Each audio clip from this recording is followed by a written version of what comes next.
મોટો પ્રશ્ન છે। છેલ્લા 50 વર્ષથી એક પણ યોજના એવી નથી આવી કે ગામડાઓ વિકસિત બને। અમિતાભ બચ્ચન 20 રૂપિયાની અંદર બિસ્લેરી પાણીની બોટલ 1 લીટરની વેચે છે અને મારી મહામૂલી કસ્તુરી મારા ખેડૂતોએ પકવેલી એ 5 કિલોના 15 રૂપિયામાં 5 કિલો ડુંગળી જાય છે। હવે તમે વિચાર તો કરો કે આજે ખેડૂતોને કેટલા બધા પાયમાલ કરી નાખ્યા છે। આ સરકાર ભય, ભૂખ અને ભ્રષ્ટાચાર આ 3 વાતો પર આ સરકાર ભાજપ સરકાર આવી હતી અને આજની તારીખ સુધીની અંદર એક પણ 5 વર્ષીય યોજના કે 10 વર્ષીય યોજના કોઈ પણ યોજનાઓ સફળ થઈ નથી અને ખેડૂતોને મફત પાણી ને મફત વીજળી મળે એના માટે અમારો પ્રયત્ન રહેશે, રહેવાનો અને કરીશું સતત। જો ભણે ગુજરાત, રમે ગુજરાત, ખેલે ગુજરાત, પણ છતાં મેદાન નથી, નિશાળો નથી, શિક્ષકો નથી, તો કેવી રીતે આ બધું બનશે? જે વિસ્તારમાં ખેડૂતોની પરિસ્થિતિ શું છે, કેવી રીતે ખેડૂતો જીવે છે? પરિસ્થિતિ એવી છે કે દુષ્કાળ આવે તો પણ એવી રીતે લટકાડીને, અટકાડીને, ભટકાડીને અતિવૃષ્ટિની અંદર સ્થાનિક સ્વરાજ્યની ચૂંટણીને લઈ ગુજરાતભરમાં જોરોશોરોથી હરેક પક્ષના ઉમેદવારો તૈયારી કરતા હોય ત્યારે વાળુકડ 38માંથી આપના ઉમેદવાર જિલ્લા પંચાયતના જે ચૂંટણીના જે ઉમેદવાર છે વડીલ આપણી સાથે ઉપસ્થિત છે ત્યારે સીધી વાત એમની સાથે કરવી છે। હાજી, આજે આ ચૂંટણી લડો છો તમે, એ પાછળ લડવાનું પહેલું કારણ શું છે એ ત્યાંથી શરૂ કરી। પહેલું કારણ તે છે કે દરેક સરકારો આવે છે અને પોતે પોતાના વચનો છે પાળી શકતી નથી।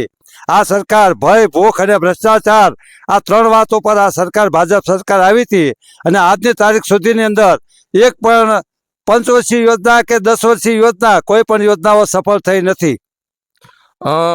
ચૂંટણી લડવાનો મુખ્ય મુદ્દો શું છે? કયા મુદ્દાઓને લઈને તમે ચૂંટણી લડો છો? મુખ્ય મુદ્દાઓ શિક્ષણ છે, ખેતીવાડી માટે પાણી છે અને આરોગ્ય માટે અને પોતાના ઘર થાળ પ્લોટો માટે છે। આજે એક ભયંકર મોટો પ્રશ્ન છે। છેલ્લા 50 વર્ષથી એક પણ યોજના એવી નથી આવી કે ગામડાઓ વિકસિત બને અને ગામડાઓની અંદર પ્લોટો મળે અને જેને વ્યાજબી રીતે ઓલું થાય। ગામડાઓ કાયમ માટે છે ભાંગતા જાય છે અને શહેરો વિકસિત કરે છે અને અમારા જે યુવા ધન છે એ આજે સિટીની અંદર જવાથી અમારા જે વડીલો છે, જે અમારી સંસ્કૃતિ છે, જે અમારો જે તપોબળ અમે ઉત્પન્ન કરેલું છે અને જે અમારા ખેતીવાડી અને જે ધંધાઓ વિકસિત કર્યા હતા એ આજે પાયમાલ થતા જાય છે। આમ આદમી પાર્ટી પસંદ કરવાનું મુખ્ય કારણ શું? આમ આદમી પાર્ટી પસંદ કરવાનું મુખ્ય કારણ તે છે કે 40 વર્ષ સુધી 50 વર્ષ 40 વર્ષ સુધી કોંગ્રેસને તક આપી, 30 વર્ષ સુધી લગાતાર ભાજપ પક્ષને સતત અને હવે અમે ચૂંટતા રહ્યા અને એને વફાદાર રહ્યા, છતાંય તે આજની તારીખ સુધી એ લોકોને એટલી બધી તાનાશાહી અને કોઈ પણ માણસ હોય એને પૂરેપૂરો ન્યાય મળતો નથી। એના માટે થઈને અમે આ આમ આદમી પાર્ટીમાં જોડાવા માટે પ્રયત્ન કર્યો છે। આમ જોઈએ તો સત્તામાં ભાજપ છે અને જ્યાંથી આપ લડો છો એમાં ગામડાઓ વધારે ભાગે કોંગ્રેસી વિચારધારાના છે, એમાં આમ આદમી પાર્ટીમાંથી લડો છો ત્યારે શું કહેશો? ભાજપ અને કોંગ્રેસ એ બે મિલીભગત કરેલી છે। જેવી રીતે હિન્દી ચીની હોય એવી રીતે ઉમેદવારો સક્ષમ વ્યક્તા નથી।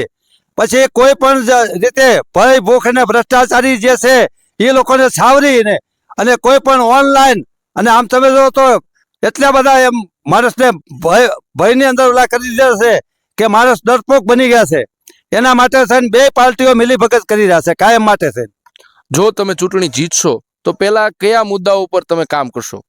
પહેલો મુદ્દો અમારો તે છે કે આમ જનતા અને ગરીબીની રેખા નીચે જે જીવતા, અત્યાર સુધી એમ કહેતા અમે ગરીબી હટાવશો, તો ગરીબી હટાવતા હતા તો મફતિયાવતી શા માટે લાવ્યા? અને આવું જે ખેડૂતોએ એક જે 100 ચા છે એમાંથી 1 ચા લોહીનો પોતાના વલીથી ભરેલો હોય, જે અનાજ કરિયાણું છે પાયાની જરૂરિયાત છે અને અભણ છે તે આંધળા સમાન ગણાય છે। માટે અમારું શિક્ષણ, આરોગ્ય, રોડ, રસ્તાઓ, લાઇટ, પાણી અને રેશન કીટ છે તે પોતે જે લાભાર્થી હોય તેમના ઘર સુધી કમ્પ્લીટ કરેલો અમે એમને ત્યાં પહોંચાડશું।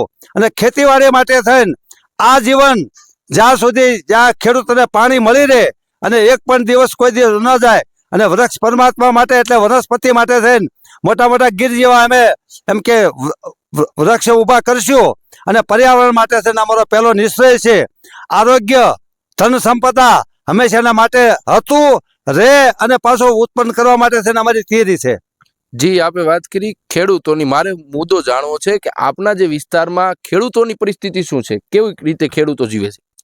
ખેડૂતોની પરિસ્થિતિ એવી છે કે દુષ્કાળ આવે તો પણ એવી રીતે લટકાડીને, અટકાડીને, ભટકાડીને અતિવૃષ્ટિની અંદર પછી માની લો કે આજે એક મોટો પ્રશ્ન એ છે, જીવતો જાગતો દાખલો છે. આપણા ખલનાયક અભિનેતા અમિતાભ બચ્ચન 20 રૂપિયાની અંદર બિસ્લેરી પાણીની બોટલ 1 લીટરની વેચે છે. અને મારી મહામૂલી કસ્તુરી મારા ખેડૂતોએ પકવેલી એ 5 કિલોના 15 રૂપિયામાં 5 કિલો ડુંગળી જાય છે. હવે તમે વિચાર તો કરો કે આજે ખેડૂતોને કેટલા બધા પાયમાલ કરી નાખ્યા છે, અને ખેતી છોડી અને જમીનો વેચી અને આજે ઇતર ધંધાની અંદર પોતે ખેતી વેચી અને એની અંદર ભાગીદારીમાં જાય છે. ખેડૂતો આજે પાયમાલ થતા જાય છે. તો ખેતીલક્ષી અમારો પહેલો નિર્ણય છે, અને ખેડૂતોને મફત પાણી ને મફત વીજળી મળે એના માટે અમારો પ્રયત્ન રહેશે, રહેવાનો અને કરીશું સતત. શિક્ષણની વાત આપણે દાદા કરી. યુવાનો છે જે તૈયારીઓ કરતા હોય છે, એ આ વિસ્તારમાં ગ્રાઉન્ડની વ્યવસ્થાઓ અથવા લાઇબ્રેરીની વ્યવસ્થાની એની અછત છે, તો એ બાબતે શું વિકાસ થશે? જો ભણે ગુજરાત, રમે ગુજરાત, ખેલે ગુજરાત, પણ છતાં મેદાન નથી, નિશાળો નથી, શિક્ષકો નથી, તો કેવી રીતે આ બધું બનશે? કોઈ પણ જગ્યાએ સ્ટેડિયમ, અને અમારો એ પણ એક આખો ગેમ પ્લાન છે કે ભવિષ્યની અંદર જો અમે જો આની અંદર સફળ થઈશું અને 2027 અમારી સરકાર આવશે તો પહેલામાં પહેલો અમારો પ્રયત્ન એ છે કે ગામડાઓ વિકસિત બને અને સિટીમાં મળતી સુવિધા કરતાં વિશેષ સુવિધા ગામડે મળી શકે, જેથી કરીને પશુપાલન, ખેતી અને વ્યવસાય ધંધો વિકસિત રહે. અને આ દેશ ખેતી પ્રધાન દેશ છે. 80% માણસો ખેતી ઉપર નિર્ભર છે, અને જે મજદૂરો જે છે, શ્રમજીવી વર્ગ છે, એને પૂરેપૂરો ન્યાય અમે અપાવશું. જી દાદા, જો આપ હારશો તો શું આગળની ચૂંટણી લડશો કે પછી નહીં લડો? હાર અને જીત એ તો એક બે પાસાઓ છે. લડીશું તો અમે જીતીશું, જો લડીશું નહીં, ડરીશું તો કોઈ દિવસ જીતીશું નહીં. માટે અમારો પહેલો સંકલ્પ છે કે આ જીવન અમે લડીશું, જીતીશું ને જીતીશું જ તે. અને જીત્યા પછી અમે કરી પણ બતાવશું.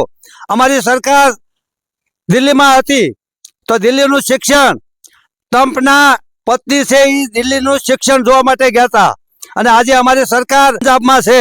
તો તમે વિચાર કરો, જે અહીંયા અતિવૃષ્ટિ થઈ, 10 દિવસે એક ધારો વરસાદ પડ્યો અને ધન ધાન્ય બધું નાબૂદ થઈ ગયું, ત્યારે એવી પરિસ્થિતિ પંજાબમાં હતી. અહીંયા ખાલી 22,000 રૂપિયા 1 હેક્ટરે આપ્યા છે, અને પંજાબની અંદર ગમે એટલા 10 હેક્ટર હોય તો પણ 1 હેક્ટરે 50,000 રૂપિયા કોઈ પણ જાતના ગણતરી કર્યા વગર, અટકાવ્યા વગર, લટકાવ્યા વગર, ભટકાવ્યા વગર અને છટકાવ્યા વગર આપ્યા છે. વાહ દાદા, આપનો ખૂબ ખૂબ આભાર. ખૂબ સારી વાતો કરી. મળીએ નવા વિડીયો સાથે, નવા એપિસોડ સાથે. જય ભાવેણા, જય હિન્દ.